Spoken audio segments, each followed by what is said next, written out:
What is a more important tool, your mind or your muscles? In life, the mind is number one. It is your most important tool to navigating through life. But most people will work out 10 hours a week to build their muscle and make themselves stronger and fitter and more muscular. But they won't work out any hours to their mind. Now, the Stoics believed that we must work out our mind like we work out our body. And actually, because the mind is more important, we should give the mind more attention and more time to work out. Because what happens when you don't work out your body? You become weak. What happens to your mind if you do not work it out? Your mind becomes weak. Today's episode is powered by Huel. Let's jump into the episode. The Stoics would create workout plans for their minds. Now, you have a workout plan for your body. You will do Monday, Tuesday. You will do upper body, lower body, upper body, lower body. You will do Thursday, Friday, upper body, lower body, push, pull, chest day Monday, leg day Tuesday, however your workout is. And you write out these plans and you do them every single day that you have to work out. And then you'll take the correct recovery steps. You'll eat the right foods. You'll stretch, you will rest. And you'll start to notice that you start building muscle. You start to get stronger. You start to get fitter. Now, if you start to notice this progress, I'm sure all of you that are watching have put effort into working on their body, working on the skills of the body, and they've started to notice progress within their body. But how many of you have tried working out your mind? Not many of you, at least not in the sense that you would train your body. Now, if you were to train your mind, do workouts for your mind and your character, you'll start to notice progress. And with like the gym, you get beginner gains. So you start to work out your mind, you start to work out your character, you start to notice fast progress in the mind and in your character. And then over time, you become very adept and skilled in those certain areas that you're working out. And the thing with the mind, this is similar with your body. If you work out strength training, then you'll start to notice that you get better at other areas. You might become a faster runner. And of course, when you get to the peak, then you have to tailor your training towards running. But overall, general working out will build you in all areas. And that's the same with the mind. Working out will build you up in all areas. But I want to focus on growth, good nature, resilience, and greatness. These are the four muscles of the mind and of the character that we want to work out. And I have workout plans for this, and I'll tell you the workout plans. And you can choose to create your own workout from this, or you can choose to use the plan that I've made. But give these things attention like you would work out your mind, your body. This is important. At least try these workouts and tell me of your growth. Because I know some people think that this is ridiculous. You can't work out your mind. You can't work out your character. You can. They're just like your body. You can build these things up and improve them, and you will get those beginner gains. So the first, 2 weeks of doing this, you'll start to notice great progress. So the first, we're going to call them muscles. Just for the sake of this video, we're going to call them muscles. So the first muscle is growth or strength. Growth and overall strength. And this is of your mind and of your character. We want to build growth. So this is the overarching thing. This is general improvement. This is your standard training. This will build everything overall. This is the most important, I believe. So the workouts you can do is you have your goal. So you have a goal that you want to pursue. That's up to you. The goal is up to you. So you have your goal and you write that down, the main goal, and you keep that in front of you. And then you write down all the steps to get there. So you have your goal and all the steps to get there. So you broke it down into maybe 10 steps, 5 steps, 3 steps, 2 steps, whatever it does, you'll write down whatever steps it takes to get there. And then under each step, you write down an action, no matter how small, an action that will help you get to that step. It can be the smallest of actions. And then what you do every day, and I'll give you an example of this, my own example, so you can understand. What you do every day is you act upon one of those small actions, at least one of those actions. The goal is you have to do at least one a day, or you can do as many as you want, and you put a little tally next to it. So, like 1, 2, 3, 4, tick, that's 5. And you keep working out. And every day you build this up and you see how high you can stack these numbers. But don't just focus on the areas where you've stacked numbers high. Once you've got past 20, start to focus on your weaknesses, because you're avoiding the weaknesses for a reason and you're focusing on what's easy for a reason. So you start to build up all these things until every step is so many tallied, and then step 2 has got all tallied up, and then step 3 is all tallied up. And before you know it, you've done step 5, if you have 5 steps, and you've completed your goal. This will start to build your character because you're focusing on all aspects of your life and building them up. So my own personal example of this is I wanted to be able to teach people Stoicism. I wanted to be able to stand in front of people and talk to them about Stoicism and help them with Stoicism. I couldn't do this. So here's me at the start, someone that can't even talk to people. So I had my steps. Step 1 is the beginning. I was no one. I couldn't do anything. Step 2, I wanted to be able to at least speak out about these things, have confidence in my speaking. So that's step 2. I wanted to be able to confidence in my speaking. Step 3, I wanted to be able to share these speakings with people. Step 4, I wanted to be able to speak in front of people. And then step 5, I wanted to be able to speak in front of groups of people. So right from the start, I was a no one. That's the beginning. I couldn't do anything. The next step, I wanted to be able to talk. I wanted to be able to articulate myself because I was the way I spoke was unclear. I wasn't confident to even raise my voice and talk about these subjects that I was passionate about. So I started to get books like this, and I'd go to a random passage and I would say something, doing something. This is me reading Marcus Aurelius.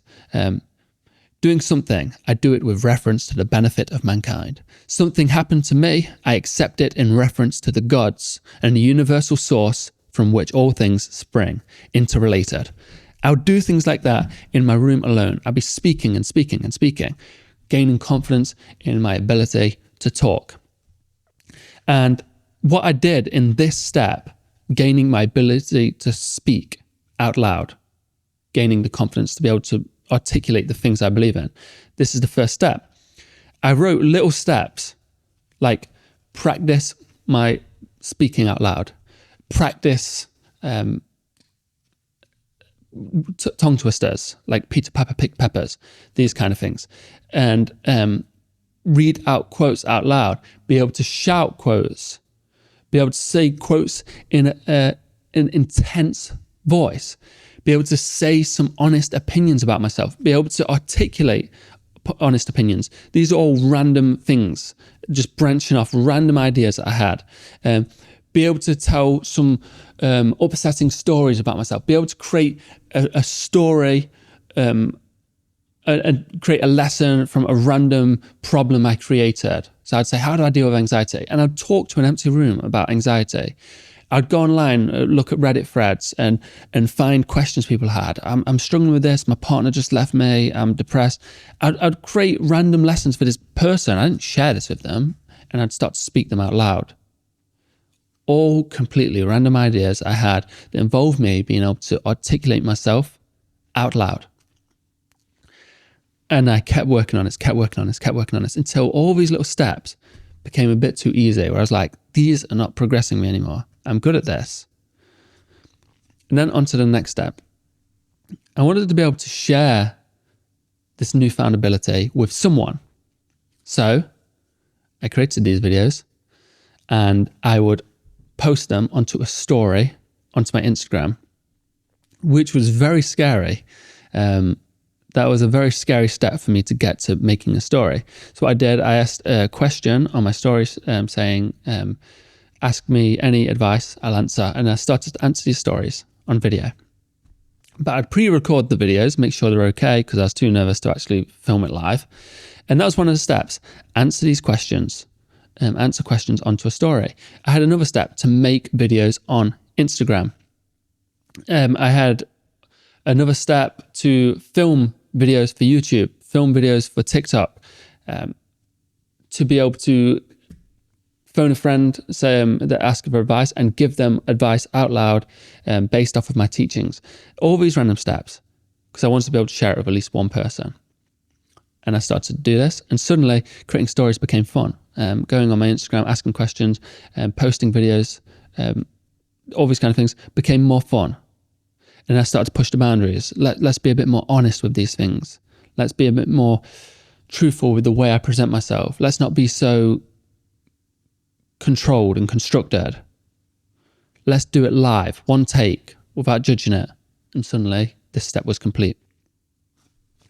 And then the next step, be able to actually do it to a lot of people, in front of people, and actually face to face with people. So there's a critic in front of me, someone that could take my words, and I was scared of their judgment.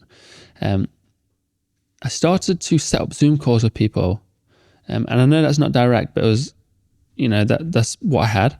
I started to set up Zoom calls, say, hey, I want to talk to you about this, or hey, do you need advice? Hey, I want advice, this kind of thing. Started setting up a load of Zoom calls every day, and I had these Zoom calls. That was one of the steps. Another step was talking to people I know, giving them advice, helping them, asking them for advice, just things theming around this, anything. And I started to do it every day, and suddenly these things became addictive. And then my final step was to be able to do in front of multiple people, standing up in front of multiple people. So I put these things in place. Maybe I could stand up and teach a group of people about a certain subject. I did an interview on TV. I started to push these, and that's where I am now. I'm on the final step. I'm trying to find ways I can get my voice heard by multiple people, in front of multiple people, and I'm pushing there right now. So that's the journey I took to build this growth. So that's the workout plan. Create your goal, create the steps, create any random action that gets you to that step, start ticking them off until it becomes too comfortable that you can go on to the next step, too comfortable, come on to the next step until you get to the final one. I'm on my final one, and I'm building it up. I'm trying to work on everything. So eventually I'm in front of thousands of people giving these Stoic lessons, and I feel just as I did being in my room on my phone, talking to the walls. A quick word from our sponsor, Huel. I really like Huel. When I was writing my book, I was using Huel to power me through every single day. When I had my daily greens, when I had my meals, when I had my shakes, it stopped me from going to the shop, buying a load of rubbish, buying a load of unhealthy food, wasting loads of money. And these things do add up. Those quick journeys to the shop every day, the money adds up, the unhealthy foods add up, the wasted time adds up. So if I ever get those cravings, I grab a Huel and it fills my cravings. I feel good, it tastes delicious, it's quick and easy. And if you have any interest in the Huel products, then check the link in the description. Let's get back to the episode. So the next workout, the next muscle we want to build is our good nature. This is an important muscle to build. This is based off of virtue. So you ask yourself two questions. So the Stoics believed that the only true good was virtue, which is this internal thing that you control. Externals weren't necessarily good or bad. They were on a scale. It depends how you use them. If you use them for good, then they're good. If you use them for bad, then they're bad. Money can be good, or it can be bad. You know this. Health can be good, but if you're an evil person hurting people, then your health isn't very good for other people. So this workout is two questions. So the virtue you have, wisdom, courage, temperance, and justice. And the more abstract than that, there's more meaning to this. But simply put, wisdom, courage, temperance, and justice. And you think in the morning, this is exercise 1, you say, how can I go about my day and use these virtues? What challenges will I face that I can put my virtues and my good nature, that I can put them in practice? What gifts do I have? So you think, when I get to work, maybe I can offer someone a tea. Maybe I can offer to help someone. Maybe I can be courageous enough to stand up and do what is right. Maybe I can be moderate, temperance, moderation. Maybe I can have moderation and not overindulge in certain things that I shouldn't be doing. And so you think about this. This is your plan. I'm going to use these virtues today. I'm going to act on these things. And then you go about your day, you act on them, you do all these challenges. And at the end of the day, you assess this. How well did you do? You assess your workout. Did I act upon this virtue? Oh, I was given this challenge. This guy was rude to me. Did I really need to rise up to his insults and make things worse? Did I really need to waste so much time doom scrolling? Where was the moderation there? Where was the courage when I let this thing slip? When I let someone do something wrong? This kind of thing. And following this simple workout plan, you'll build up your good nature. So now we're growing overall with the first workout. And because the first workout, you push your comfort zone. So you broaden your comfort zone and you become more comfortable in life. So you've built your comfort zone and now you're building your good nature. And the third workout is resilience. So I'll give you some challenges that you can do. You can pick whichever ones you want to do because for some reasons, some of these do not fit into people's lives. But I want you to pick one of them and then maybe you can pick your own ones eventually. But resilience grows when we face discomfort, when we face hard times. They say hard times make strong men, easy times make weak men. There's some truth to that. If you face the easy path your whole life, you never face resistance, you'll never grow. And Epictetus said this: what would become of Hercules if there was no Hydra, no stag, no boar, no challenges? He would have just rolled over in his bed. He would never become the great Hercules. And this is true. So I'll give a few examples. You can try cold plunges, which, if you don't own a cold plunge, because they can be expensive or they're just not practical for some people's houses. You can try a cold plunge. You can try a cold shower. I have cold baths most days or cold showers most days, which, I do the challenge of getting a cold bath or a cold shower. And my goal is to just act like it's normal. It's actually not too difficult, but it's just a little bit of resistance that I face. And I try to do what I'd normally do in a hot shower, but it's cold. So I just act like it's normal. I don't go all crazy, go like, oh, it's cold, it's cold. It's normal. And it's a bit of fun and it builds a little bit of resilience. So you can try cold exposure. The next is eating bland food. This is a form of resilience because we're so used to eating sugary, salty, beautiful foods that just have so much flavor.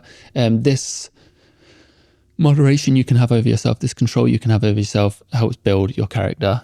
So bland foods, try them out sometimes. This can go well with fasting. I know a lot of people do it for cultural and religious reasons. Fasting is a good way to build your character. It's a very good way because it's hard to resist foods. So you can fast and you can exercise. If you catch the bus to work, you can try ride a bike to work. You can try walk to work.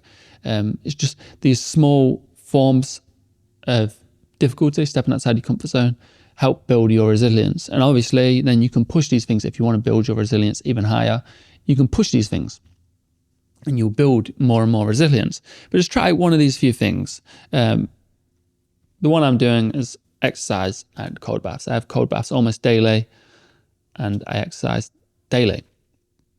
So that's how you build resilience. So now you've built your overall growth, you've built your good nature, you've got your resilience workout, and then the last is greatness. And greatness is a loose term. My understanding of greatness is being true you, living up to your full potential, which is great. And this is the exercise I call seeking the monster. And I think this is one of the most difficult things you can do in life. So you assess the things that you are avoiding. As Carl Jung says, where your fear is, there your task is. And I believe this, we avoid the shadows. We avoid the monsters. We avoid the weaknesses, the difficulties. But we should step into the shadows sometimes. We should fight the monster, slay the dragon before it grows into a mighty beast. So you look for the things you're avoiding. The one I was always avoiding was expressing myself honestly. I was scared to expose myself to the world. I was so scared of this judgment because I had no self-worth or no self-belief. I don't know why. I suppressed it my whole life and believed I was not worthy of putting myself out into the world. The true me wasn't worthy. And I wanted to express myself. I wanted to teach people. It was important. I wanted to help people, but I couldn't. My anxieties and fears held me back too much. So this is what I feared. This was the monster, putting my truth out into the world. So I started to pursue this. This was the beast that I was trying to slay.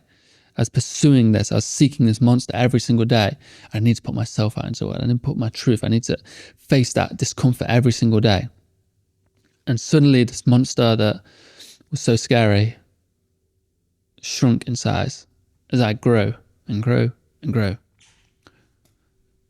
So you need to seek the monster. It can be anything. You know what your monster is. I don't want you to put yourself in danger, but you just need to be constant in your mind. Because if you do not keep it in mind, you do not work towards it and you will never notice progress. So you need to keep this monster in mind and work towards it. And you can get help for this. You can have therapists, you can have friends that help you.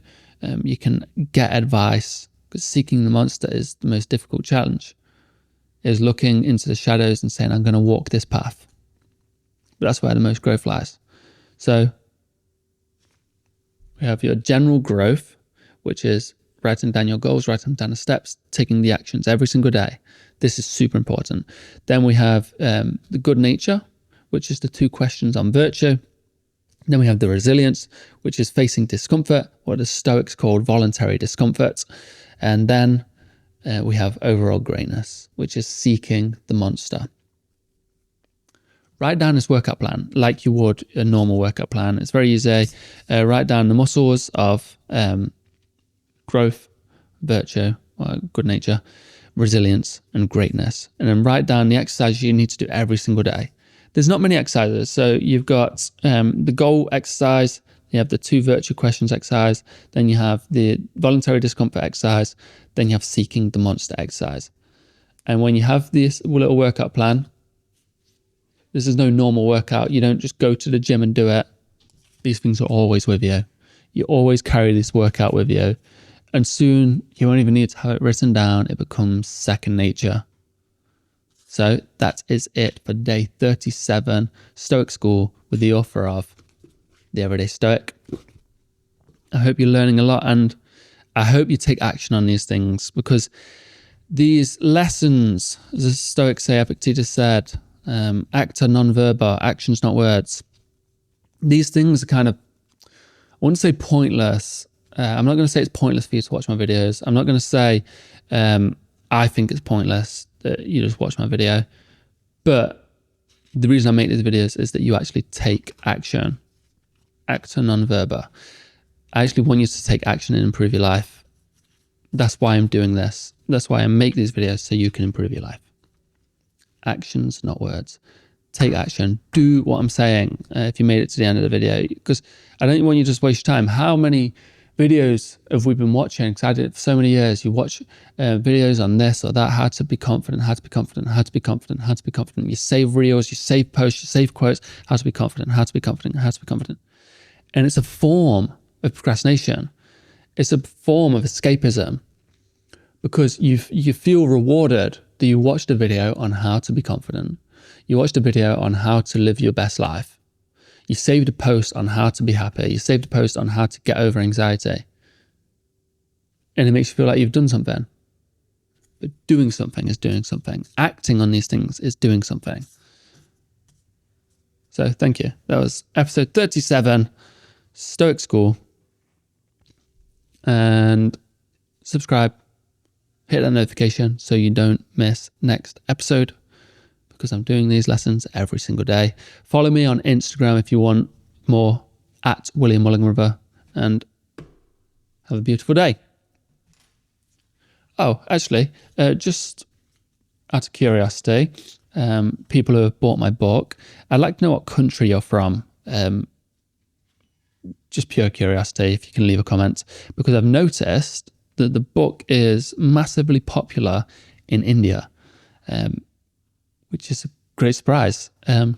Very popular in India. I'm seeing it shared so much on Instagram in India, and loads of people giving it reviews. I had some really big accounts give it great reviews. I'm seeing it all over in India, which is a great surprise of mine because it was published in the UK. So I would just like to know what country you're from, and if you purchased my book. Well, if you're watching, say if you're watching, what country you're from, and say if you bought my book and what country you're from. Just pure curiosity from me. I find these things interesting, and I love the interaction. I love having you all around. I love the support you're all giving me. It's just nice. I like the conversations I have sometimes. I learn a lot from some of you actually, which is good. And I hope you're learning from me. Thank you, and have a beautiful day.